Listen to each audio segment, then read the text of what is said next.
Le Seigneur soit avec vous et avec votre esprit. Bonne nouvelle de Jésus-Christ selon saint Matthieu. Gloire à toi, Seigneur. Matthieu chapitre 5, les versets 43 à 48. En ce temps-là, Jésus disait à ses disciples, « Vous avez appris qu'il a été dit, tu aimeras ton prochain et tu haïras ton ennemi.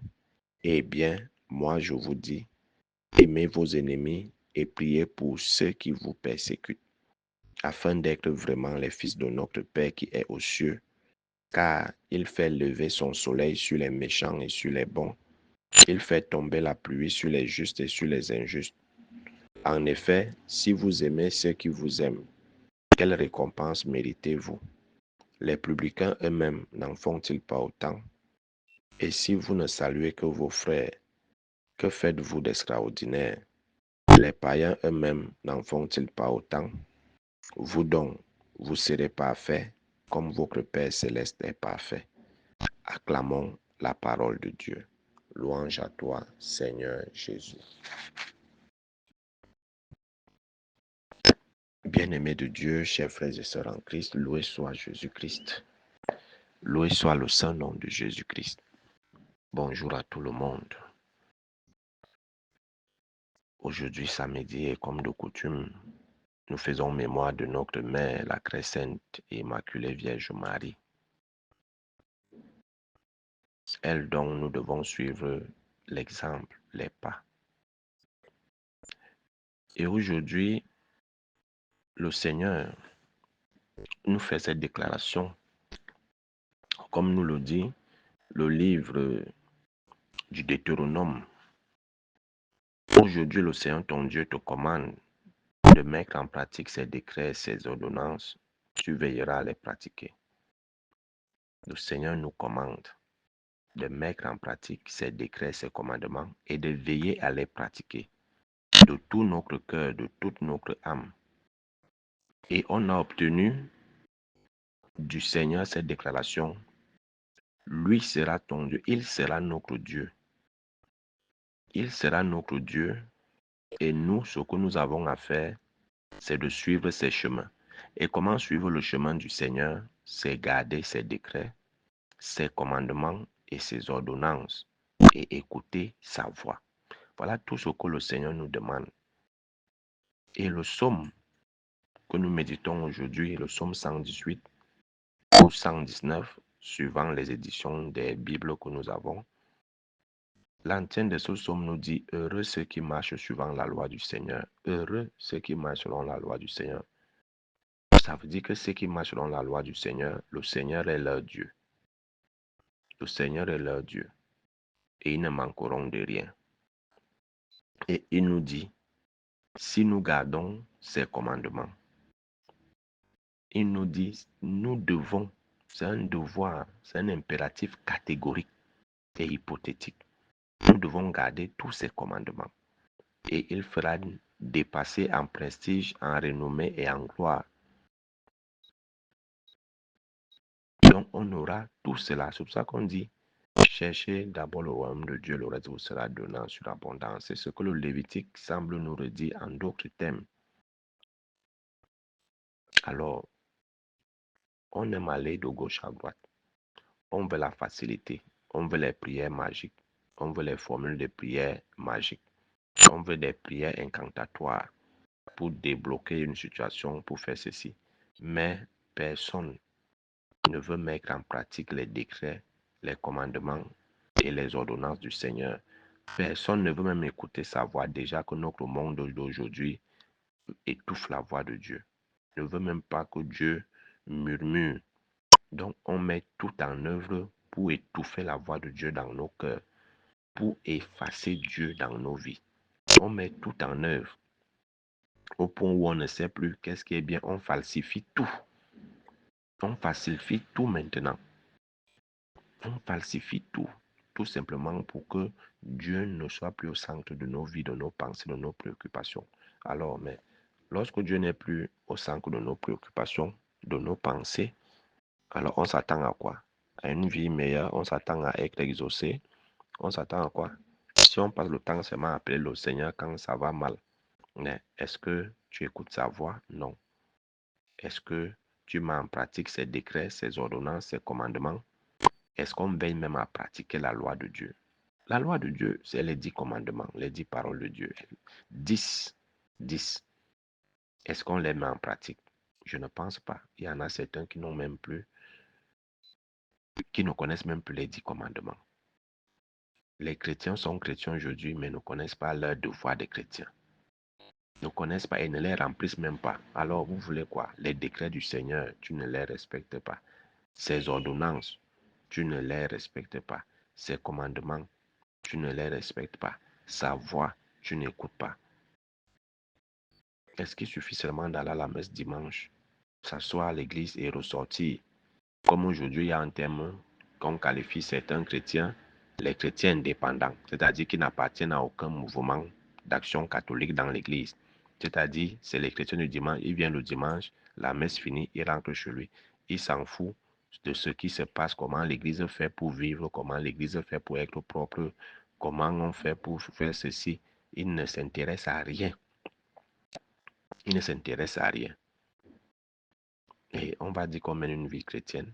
Tes devoirs de chrétien, tu n'as jamais rempli.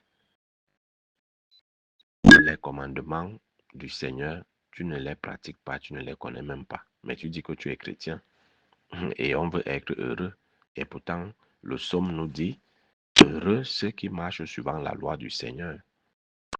Heureux les hommes intègres dans leur voie, qui marchent suivant la loi du Seigneur. Heureux ceux qui gardent ses exigences. Ils le cherchent de tout cœur. Alors, si nous voulons les bénédictions, si nous voulons que nos projets prospèrent, si nous voulons que nos familles soient prospères, soient dépassent en renommée, en gloire, et comme le dit le Seigneur, il faut juste écouter sa voix et respecter, mettre en pratique ses décrets, ses ordonnances, ses commandements et veiller à les pratiquer. C'est tout. Mais parce qu'on ne les fait pas, qu'on part chercher les fausses gloires du côté du diable. On part chercher la gloire, le pouvoir, les honneurs du côté du diable. Parce que là-bas, il ne va pas te dire d'aimer ton frère ou ta soeur. Il va te dire, voilà ce que te donne. Après, il va te dire, bon, voilà le prix de ce que te donne.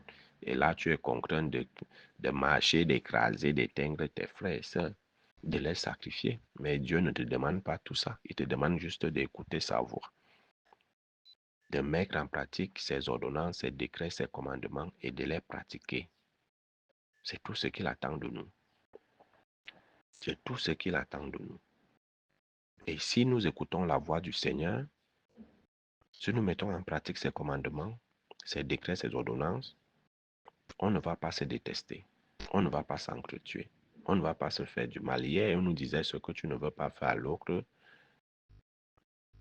ne le fais pas. Pardon, ce que tu ne veux pas qu'on te fasse, ne le fais pas à l'autre. Fais à l'autre ce que tu aimerais qu'on te fasse.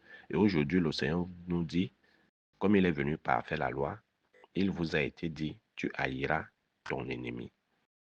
Mais moi, je vous dis, tu aimeras ton prochain. Il vous a été dit autant pour moi, tu aimeras ton prochain et tu haïras ton ennemi. Et moi, eh bien, moi, je vous dis, aimez vos ennemis et priez pour ceux qui vous persécutent. C'est là où on se sépare souvent avec le Seigneur. Aimer son ennemi, prier pour celui qui te persécute. Mais la plus grande preuve d'amour, c'est ça. Même Jésus a prié pour ses ennemis, a prié pour la conversion de ses ennemis. Étienne, lorsqu'il était lapidé, il a prié pour ses bourreaux. Mais pourquoi nous, on ne peut pas le faire? Mais pourquoi on ne peut pas se faire? Hier, on nous parlait de la réconciliation. La réconciliation, c'est pardonner. Hein. La réconciliation, c'est aller demander pardon. Et la réconciliation, c'est aussi pardonner. Donc, certains voient dans le mot réconciliation aller encore s'asseoir avec son ennemi, manger, marcher ensemble, boire. Non.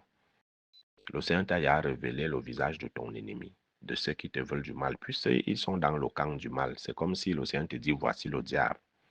Alors, parce qu'il a dit réconciliez-vous, tu peux encore t'asseoir avec le diable, tu marches avec lui. Ce n'est pas ça la réconciliation. Ce n'est pas ça la réconciliation. Le Seigneur t'a montré que voici ton ennemi, il t'a fait du mal et autres.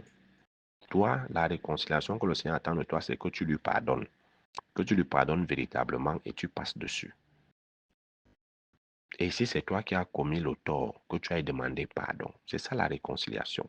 Même si l'amitié ne sera plus comme avant, mais au moins tu allais demander pardon, on t'a pardonné. C'est ça se réconcilier. C'est ça se réconcilier. C'est tout ce que le Seigneur attend de nous. C'est ça réconcilier vous les uns les autres. Tu es offensé, va demander pardon. Quelqu'un t'a offensé, il vient te demander pardon, tu lui pardonnes. C'est ça la réconciliation. Et comme ça, après, tu pourras aller donner ton offrande à l'église et ton offrande sera agréée si tu fais cela. Et aujourd'hui, le Seigneur nous demande de pardonner à nos ennemis, d'aimer nos ennemis et de prier pour nos persécuteurs. Et moi, je dis toujours la meilleure façon de le pratiquer, de mettre cela en pratique, ce qui semble confus et difficile pour certains. Moi, je dis toujours la meilleure façon, c'est de prier pour nos ennemis. C'est montrer qu'on les aime. Prier pour leur conversion. Prier pour la conversion de ses ennemis. Prier pour ceux qui nous persécutent. Ne pas vouloir le mal. On ne rend pas le mal par le mal. On ne rend pas le mal par le mal. Et le Seigneur nous l'a dit dernièrement dans le livre du Lévite, dans le Siracide, et je crois également dans le Deutéronome, que le juste mourra s'il se trouve en train de faire le mal. Le méchant vivra s'il arrête le mal et commence à faire le bien. Mais toi, le juste qui a passé le temps à pratiquer le bien, si tu viens à faire le mal et que tu demeures et que tu meurs dans cet état, tu mourras. Donc, le Seigneur ne nous invite pas à pratiquer la loi du talion, œil pour œil, dent pour dent. Tu m'as fait, je vais te rembourser, comme les Chinois avant leur film d'avant. Tu as tué mon père, je grandis, je viens me venger, je te tue également. Non, non. C'est pour ça que le cycle des haines ne va jamais finir si on veut toujours se venger. Si on veut toujours se venger, on va transmettre cette haine à nos enfants. Et nos enfants vont haïr les enfants de tels. Et c'est ce qui se passe dans nos familles aujourd'hui. On enseigne nos haines, nos frères et sœurs, à nos enfants. Et nos enfants aujourd'hui n'arrivent même pas à grandir ensemble comme nous on a grandi ensemble, n'arrivent pas à jouer ensemble comme nous on joue ensemble, on n'arrive pas à se côtoyer comme nous on se côtoie. Vous voyez le mauvais héritage que nous laissons à nos progénitures parce qu'un frère et une sœur ne s'entendent pas. Ils transmettent cette mésentente à leurs enfants. Et leurs enfants ne s'entendent pas avec les enfants de autres, vous voyez. Et ça continue de génération en génération. Mais on se dit que nous appartenons à la famille telle. Nous sommes de la famille telle, mais on ne se, mais on ne se parle pas, on ne s'aime pas. On se déteste. On se hait. Et j'avais publié un texte là sur les familles. Sur les familles.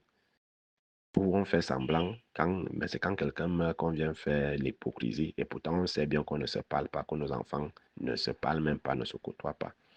Vous voyez, donc il faut faire attention à cette pratique. Aimer son ennemi, c'est prier pour sa conversion. Prier pour ceux qui nous persécutent, pour leur conversion également. C'est tout ce que le Seigneur attend de nous. Si tu fais le mal, au même titre que celui qui t'a fait du mal, tu as fait quoi? Tu as fait le mal. Tu es condamnable au même titre. C'est pour ça que la justice populaire est condamnable. Pour ceux qui la pratiquent, si on te prend, tu es condamné. Tu es condamné parce que tu as fait le mal. Tu pensais sauver les gens au te rendre justice, mais en fait, tu as fait le mal. Et Dieu va te punir pour ce mal que tu as fait. Donc, aimons-nous les uns les autres. Prions pour nos ennemis, pour leur conversion. Ne les détestons pas. Ne rendons pas le mal par le mal. Rendons toujours le mal par le bien. Ne nous fatiguons jamais de faire le bien. Ne nous fatiguons jamais de faire le bien. Saluons même nos ennemis, même s'ils ne te répondent pas. Tu as dit bonjour, s'il veut y répondre, s'il ne répond pas, c'est son problème. C'est son cœur qui est noir. Toi, ton cœur doit toujours rester blanc. Ne devenons jamais méchants à cause de la méchanceté des gens. Ne nous recouvrons jamais en train de faire le mal parce qu'on nous fait le mal à tout moment. On nous fait du mal à tout moment parce que nous sommes persécutés. On se dit, mais pourquoi le méchant prospère et moi, le juste, je souffre? Et tu commences à faire le mal. Tu as tout gâté, tout le bien que tu auras fait. Alors, persévérons dans le bien. Prions pour nos ennemis, pour leur conversion. Prions pour ceux qui nous persécutent, pour leur conversion également. Et mettons en pratique les commandements, les ordonnances, les décrets du Seigneur. Veillons à les respecter et écoutons sa voix seule qui nous guide et qui nous oriente. Que la Vierge Marie prie pour nous comme elle, qu'on apprenne à dire oui au Seigneur, que notre oui soit oui. Loué soit Jésus-Christ à jamais.